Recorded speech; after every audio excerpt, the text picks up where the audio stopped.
আপনার দুই ছেলে প্রণব এবং আনন্দ দুজনেই খুব দায়িত্ববান এবং সৎ চরিত্রের ছেলে। তাদের দুজনের মধ্যে যে কোনো একজনকে বেছে নেওয়াটা খুবই মুশকিল। সেই জন্যই তো আমি কোনো চূড়ান্ত সিদ্ধান্ত নিতে পারছি না, আর তাই পরামর্শ দেওয়ার জন্য আপনাকে ডেকেছি। ওদের দুজনের মধ্যে মুখিয়া হওয়ার সব গুণাগুণ আছে, কিন্তু যে কোনো একজনকে ক্ষমতা দেওয়া হলে আবার অন্যজনের মন খারাপ হতে পারে, সেই দিকটাও খেয়াল রাখতে হবে। আমার ছেলেরা অন্য 10টা ছেলের মতো নয়, ওদের মধ্যে কোনো হিংসা নেই। দুই ভাইয়ের মধ্যে খুবই গুরুত্বপূর্ণ বন্ধুত্বপূর্ণ সম্পর্ক। যদি এমনটাই হয়ে থাকে তাহলে আমার পরামর্শ হবে প্রণবকে মুখিয়া বানানো, কেননা সে আপনার বড় ছেলে আর যথেষ্ট দায়িত্বশীলও বটে। এ বিষয়ে কি একবার প্রণব এবং আনন্দ দুজনের সঙ্গে খোলাখুলি আলোচনা করা ঠিক হবে? এটাও খুব ভালো বুদ্ধি। এমনটা হলে দুজনের মতামত জানতে পারবেন এবং সিদ্ধান্ত নেওয়াটা আপনার জন্য সহজ হবে। তাহলে একবার ওদের সাথে কথা বলি দেখি। আর যেহেতু প্রণব বড়, আমারও মনে হয় প্রণবকে ক্ষমতা দেওয়াটাই যুক্তিসঙ্গত হবে। যাকে ক্ষমতা দেওয়া হোক না কেন, শুধু খেয়াল রাখতে হবে যেভাবে আপনি এত বছর ধরে পুরো গ্রামকে সামলে রেখেছেন, ওরাও যেন ঠিক একইভাবে এই পুরো গ্রামের সুরক্ষা এবং সুখ শান্তি নিশ্চিত করতে পারে। আজ বাবা বলছিল পীতাম্বর কাকু নাকি মুখিয়ার পদ প্রবণ বা আনন্দ যে কোনো একজনকে হস্তান্তর করবে। বলছিস কি? তার মানে এখন প্রবণ বা আনন্দ যে কোনো একজন গ্রামের মুখিয়া হয়ে যাবে, ওদের হাতে পুরো গ্রামের ক্ষমতা চলে যাবে। এতে আকাশ থেকে পড়ার কিছুই নেই। এতদিন ওদের বাবা ক্ষমতায় ছিল, এখন তার বয়স হয়ে গেছে, তার ক্ষমতা তো তার ছেলেরাই পাবে। আমাদের আর দেরি করা ঠিক হবে না দিদি। তুই বাবাকে পীতাম্বর কাকুর সঙ্গে বিয়ের ব্যাপারে কথা বলতে রাজি কর। ঠিক বলেছিস, যদি কোনোভাবে আনন্দের বিয়ে অন্যত্র হয়ে যায় তাহলে আমাদের এত বছরের স্বপ্ন আর পরিকল্পনা সব ভেস্তে যাবে। একবার যদি আমাদের বিয়ে প্রণব এবং আনন্দের সঙ্গে হয়ে যায়, সারা জীবন পুরো গ্রামে আমাদের আলাদা সম্মান থাকবে। লোকে আমাদের কথার ওপরে কোনো কথা বলার সাহস পাবে না। এই জন্যই তো প্রণব আর আনন্দকে বিয়ে করার ব্যাপারে পরিকল্পনা বহু বছর আগে থেকে সাজিয়ে রেখেছি। কেননা আমি জানতাম কোনো একদিন পীতাম্বর কাকুর ক্ষমতা ওরা দুজনেই পাবে। আমি তো বলেছি ওদের দুজনের যে কোনো একজন মুখিয়া হলে ক্ষমতা পাওয়ার আগেই বাবাকে বলে পীতাম্বর কাকুর সামনে প্রস্তাব রাখা উচিত। তোকে অত ভাবতে হবে না, কখন কিভাবে কি করতে হবে তা আমি পুরো পরিকল্পনা করে রেখেছি। সঠিক সময় আসলেই আমি বাবার সঙ্গে কথা বলবো।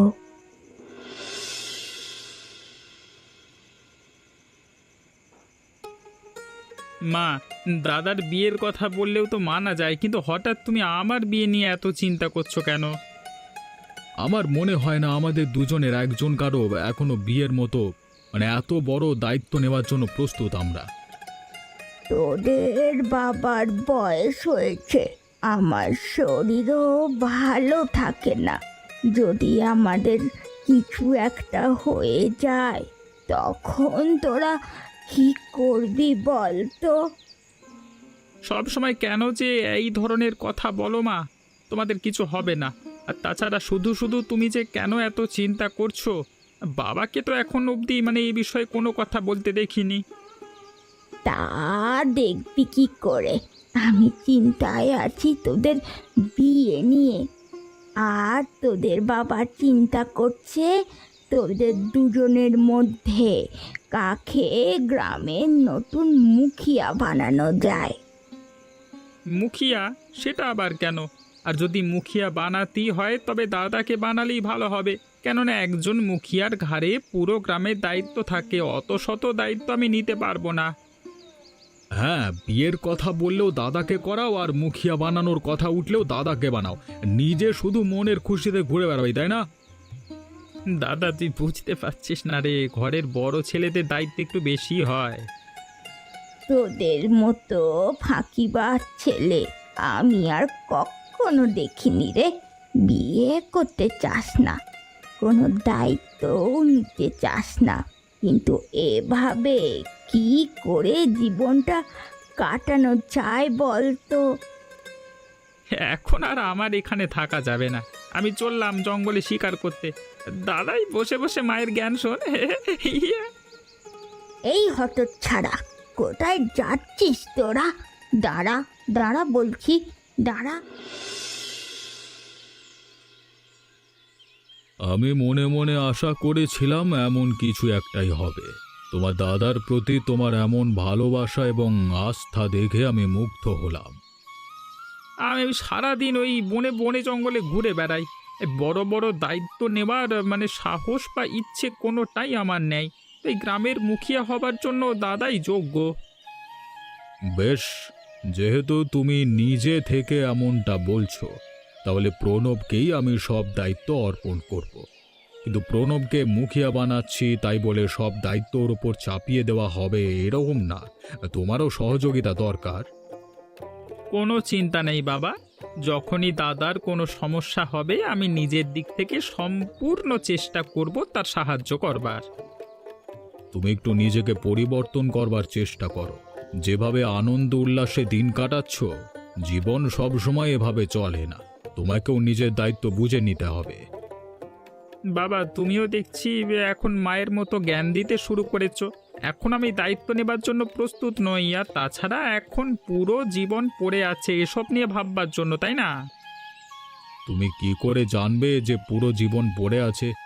একটা কথা মনে রেখো, আজকে আমি আছি বলে তোমাদের জীবন সহজ, কিন্তু সব সময় সবকিছু এত সহজ থাকবে না। তাই আমি বেঁচে থাকতেই নিজেদের জীবন গুছিয়ে নাও।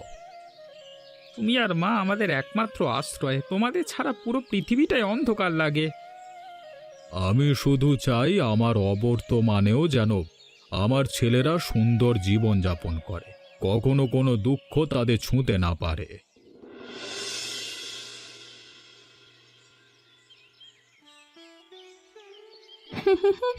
আর সেদিন তো ঘোষবাবুর মেয়ের বিয়েতে পাত্রপক্ষ বিয়ের পর নিয়ে যা তামাশা করেছে না, আর একটু হলেই তো বিয়েটা ভেঙেই যেত। মানুষ কত নিকৃষ্ট! যদি আমার ছেলে প্রণব আর আনন্দের বিয়ে হয়, আমি তো 1 টাকাও পণ নেব না। প্রণবের বিয়ে নিয়ে কিছু ভেবেছো তুমি? কতবার বলেছি বিয়ের কথা, কিন্তু ওই ছেলে কিছুতেই বিয়ের জন্য রাজি হয় না। একবার ভাবো, যদি বাড়িতে ছেলের বউ আসে, তোমার কত সেবা যত্ন করবে, আর তোমার সাথে গল্প করবে, তোমার সময় কেটে যাবে। আমারও তো ইচ্ছে ওর বিয়ে করানোর। কোনো ভালো মেয়ে থাকলে জানাস তো। খুঁজে দেখবো, কিন্তু সবচেয়ে বেশি ভালো হয় যদি মেয়ে তোমার চেনা পরিচিতর মধ্যে হয়। আস্থা আমার কত খেয়াল রাখে, ওর সঙ্গে কথা বললে আমার মন ভালো হয়ে যায়। ওকে যদি প্রণবের বউ করে আনা হয়।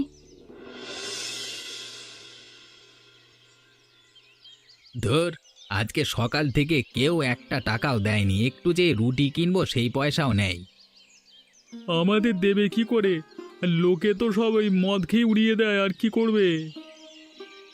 আর কি বলবো, অথচ ক্ষুধার্ত মানুষের সাহায্যের জন্য টাকা নেই, এই হলো আমাদের পৃথিবী।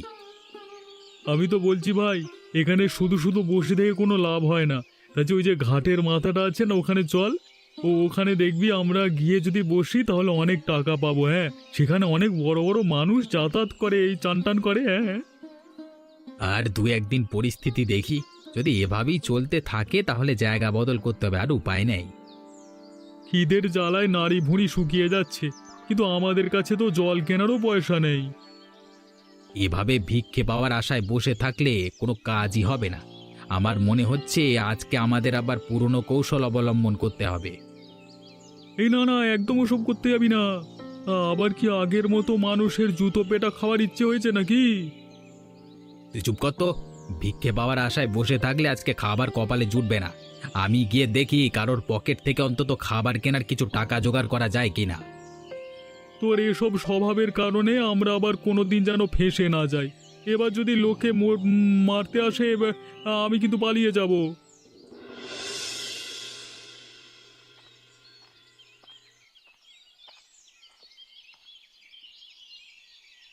তুই কি আমার ভাই না আমার শত্রু বলতো?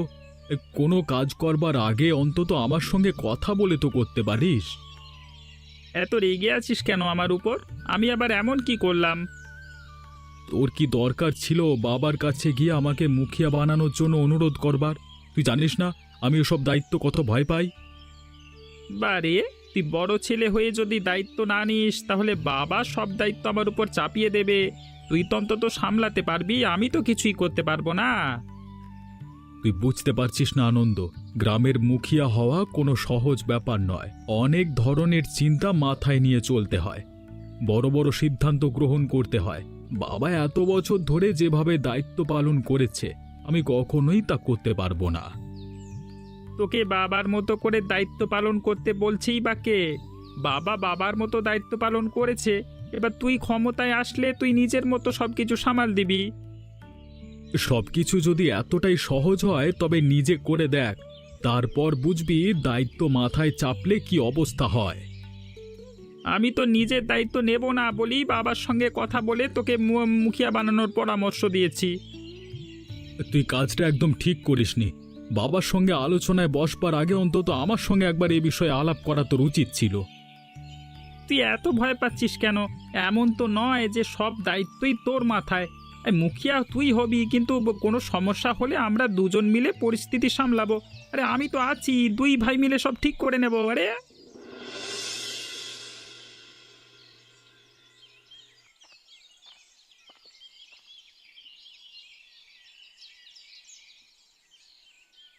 তোর মতো এত সৎ লোক এইখানে বসে ভিক্ষে করে বেড়াচ্ছে, এটা সত্যি খুব দুঃখজনক। কি আর করব বলুন বাবু, ভিক্ষে কি আর কেউ সাধে করে? পরিস্থিতি শিকার হয়ে পথ বেছে নিয়েছি। পড়াশোনা জানো তুমি নাকি পড়াশোনা করনি? অর্থের অভাবে খুব বেশি একটা পড়াশোনা করা হয়নি। মাধ্যমিকে ভর্তি হয়েছিলাম কিন্তু পরীক্ষা দিতে পারিনি।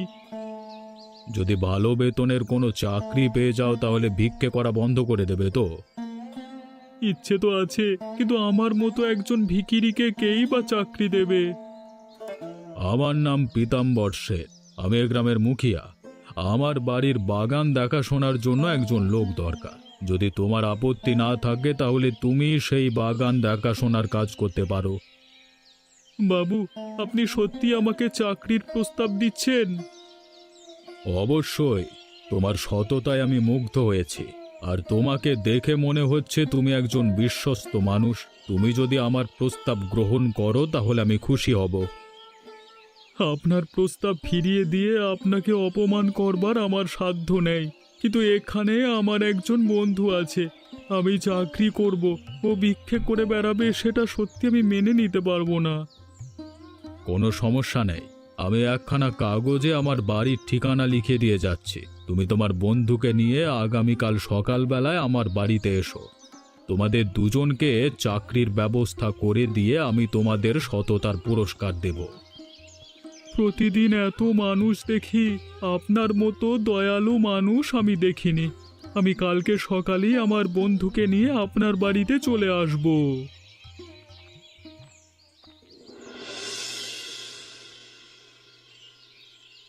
আমি সকালবেলায় তোমাদের কথা ভাবছিলাম, খুব ভালো হলো তোমার কাছে এসে। আপনি এই গ্রামের মুখিয়া, আপনার মতো এত বড় মাপের মানুষ আমাদের নিজের বাড়িতে ডেকেছে। আমরা কি না হয়ে আমরা না এসে থাকতে পারি? আচ্ছা বেশ বেশ, এখন মোদ্দা কথায় আসি। তোমাদের এখানে ডাকবার মূল কারণ হলো তোমাদের চাকরির ব্যবস্থা করা, যেমনটা আমি তোমাদের প্রতিজ্ঞা করেছিলাম। আমি তো বিশ্বাসই করতে পারছি না, আমরা সামান্য দুজন ভিখারি, অথচ আজকে আপনার বাড়িতে এসেছি আপনার ওই কাজ করতে। তোমাদের মধ্যে একজন এই বাগান দেখাশোনা করবে আর বাগানের সব গাছপালা যত্ন নেবে। আমি বাগান দেখাশোনা করব, আপনার কোনো চিন্তা করতে হবে না, আমি খুব মন দিয়ে কাজ করব। ঠিক আছে, আর তোমাদের মধ্যে অন্যজনের কাজ হবে আমার আটার কারখানায় কাজ করা। সেখানে এসব যন্ত্রপাতি সামলানো, ধোঁয়া মোছা, সবকিছু পরিষ্কার পরিচ্ছন্ন করা পারবে তো?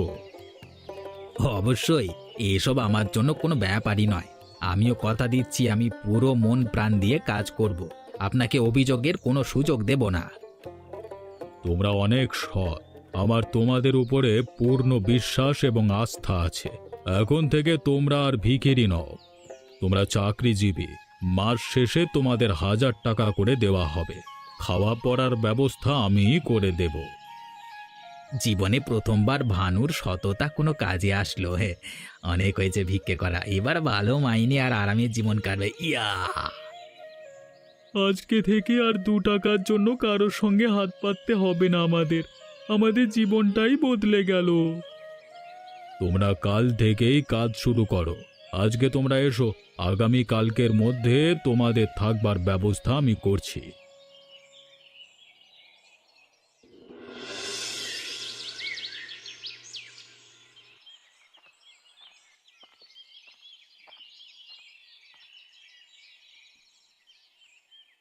এ কি কাকিমা, তোমার শরীর তো ভালো না, তুমি বিশ্রাম না নিয়ে এখানে হাঁটাহাঁটি করছো কেন? কি আর বিশ্রাম নেব বল, তোর কাকু এমন কয়েকটা কাজ করে, চিন্তায় আমার রাতের ঘুম হারাম হয়ে যায়। কিন্তু কি নিয়ে চিন্তা করেছে সেটা তো বলবে।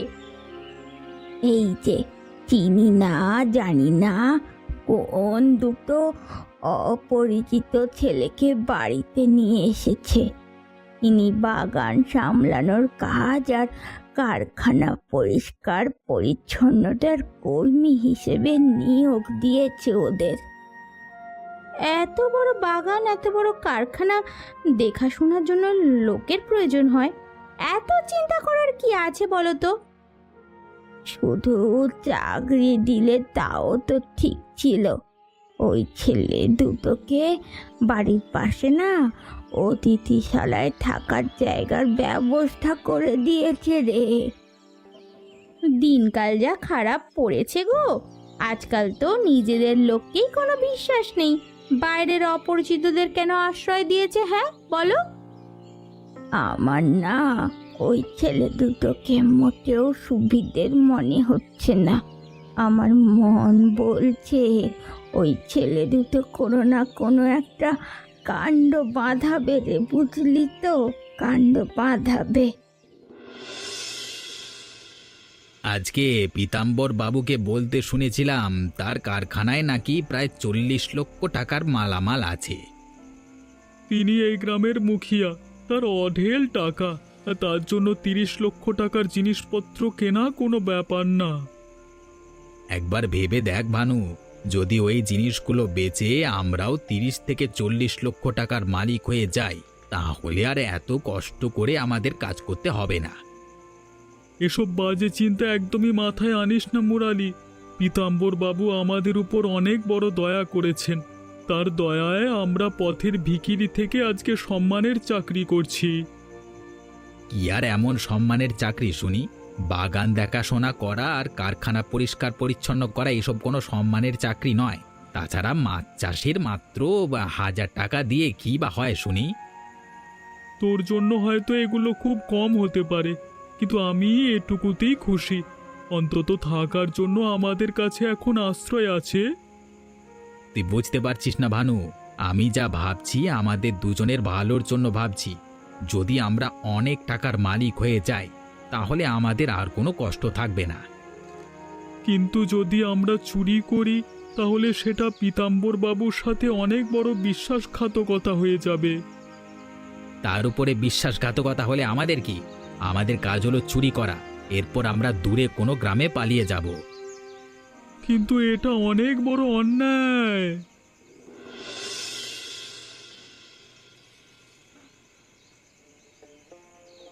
অবশেষে এতদিনে আপনি একটা ভালো সিদ্ধান্ত নিয়েছেন। আমার প্রথম থেকে ইচ্ছে ছিল আপনার পর প্রণবে গ্রামের মুখিয়া হোক। প্রথমে আমি একটু চিন্তায় ছিলাম, কিন্তু পরে আমার ছোট ছেলে আনন্দ নিজে এসেই প্রণবের ব্যাপারে আমাকে বলল। এরপর আমিও ভেবে দেখলাম প্রণবই সঠিক। আনন্দের মধ্যে এখনো অনেকটা ছেলে মানুষই বাকি আছে, বুঝলে? ভালো একটা দিনক্ষণ দেখে তাহলে ঘোষণা করে দিন। আমার বিশ্বাস এ গ্রামের সকলেই প্রণবকে নতুন মুখিয়া হিসাবে পেয়ে খুব খুশি হবে। আমার মাথা থেকে অনেক বড় একটা বোঝা নেমে গেল। এখন জীবনে আর যে কটা দিন বাকি আছে আমি নিশ্চিন্তে কাটাতে পারবো। যদি আপনি কিছু মনে না করেন, আমি একটা প্রস্তাব আপনার সামনে রাখতে চাই। অবশ্যই, নির্দ্বিধায় বলুন কি প্রস্তাব আপনার। আমাদের প্রায় আজ 40 বছর ধরে পরিচয়। বাল্যকাল, যৌবন সব একসঙ্গে দেখেছি আমরা। আমি ভাবছিলাম যদি আমাদের মধ্যেকার বন্ধুত্বের সম্পর্কটাকে আত্মীয়তায় রূপান্তর করা যায়। তার মানে কি আপনি বলতে চাইছেন আমার ছেলে প্রণবের সঙ্গে আপনার মেয়ে আস্থার বিয়ে দেওয়ার কথা? ধরে নিন সেটাই, কিন্তু আমি কোনো জোর করতে চাইছি না। যদি আপনার আর প্রণবের মতামত থাকে তবেই কথা আগাবে, না হলে না। আপনি আমার সম্বন্ধী হলে আমার চেয়ে বেশি খুশি আর কেউ হবে না। আমি শীঘ্রই প্রণবের মতামত নিয়ে আপনার সঙ্গে এ ব্যাপারে কথা বলছি।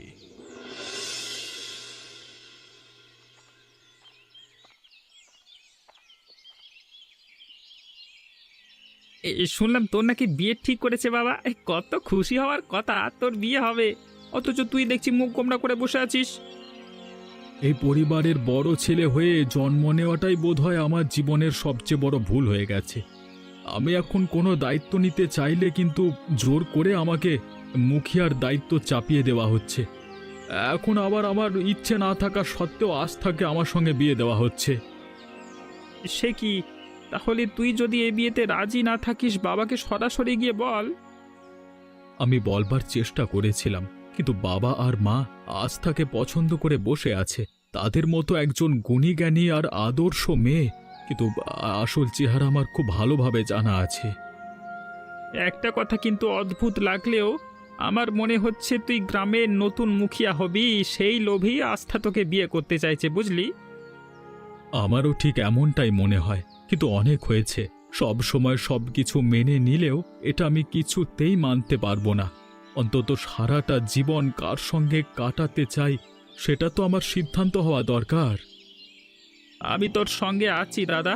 তুই গিয়ে বাবাকে বুঝিয়ে বল যে তুই আস্থাকে বিয়ে করতে চাস না। তাও যদি বাবা বুঝতে না চায় তাহলে আমিও বাবার সঙ্গে কথা বলবো এ বিষয়ে। আচ্ছা, ও ভেবেছে আমাকে বিয়ে করতে চাইলেই আমি রাজি হয়ে যাব, আর বিয়ের পর নিজের খেয়াল খুশি মতো চলবে। সব সময় সব কিছু জোর করে হয় না। সব সময় তো মা বাবার কথা মতো চলিস, কিন্তু বিয়ের ব্যাপারটা তুই নিজেও ভেবেচিন্তে সিদ্ধান্ত নে।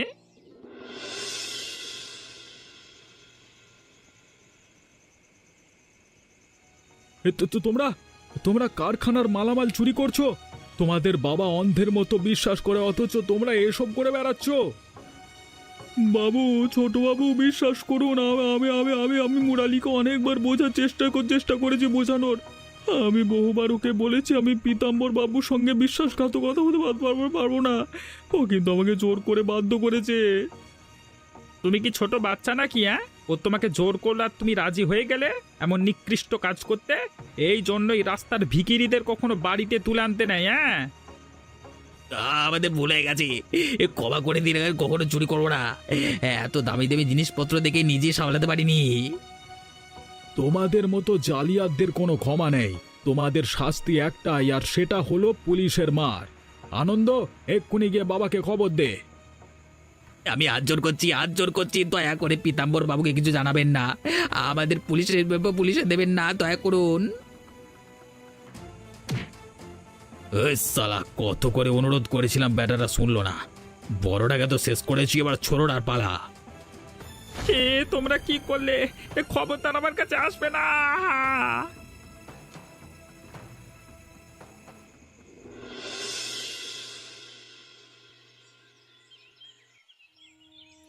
কত করে তোমাকে আমি বুঝিয়েছিলাম, দয়া দেখিয়ে বাইরের অপরিচিত লোকেদের বাড়িতে আশ্রয় দিও না।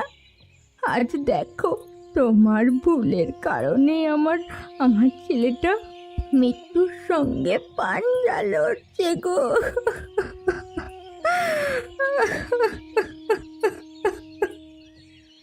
মা, তুমি শান্ত হও। বাবাকে দোষারোপ করছো কেন? বাবা তো আর জানতো না ও যে এসে এসব করবে। ও আমার অনেক বড় ভুল হয়ে গেছে। ওই শয়তান দুটোকে যদি আমি এখন চোখের সামনে পাই, মেরে টুকরো টুকরো করে ফেলবো। আপনি ওদের উপর দয়া করে ওদের রাস্তার ভিখিরি থেকে নিজের কর্মচারী বানালেন, অথচ ওরা আজকে সব করে বসলো। মানুষের মতো অকৃতজ্ঞ সত্যি কেউ নেই। ভাগ্য ভালো ছিল যে সুযোগ বুঝে আমি পালিয়ে এসেছি, নয়তো দাদার সঙ্গে আমারও এখন এই অবস্থা হতো। কিন্তু তোমরা জানতেও পারতে না। ঘটনার এখনো বেশি সময় হয়নি, ওরা পালালেও বেশি দূর যেতে পারবে না। পুলিশ ওদের তল্লাশি চালাচ্ছে, আশা করছি ভালো কিছু শুনতে পাবো। সবার আগে আমি চাই আমার ছেলের সুস্থভাবে জ্ঞান ফিরে আসুক, হয়তো আমি নিজেকে ক্ষমা করতে পারবো না।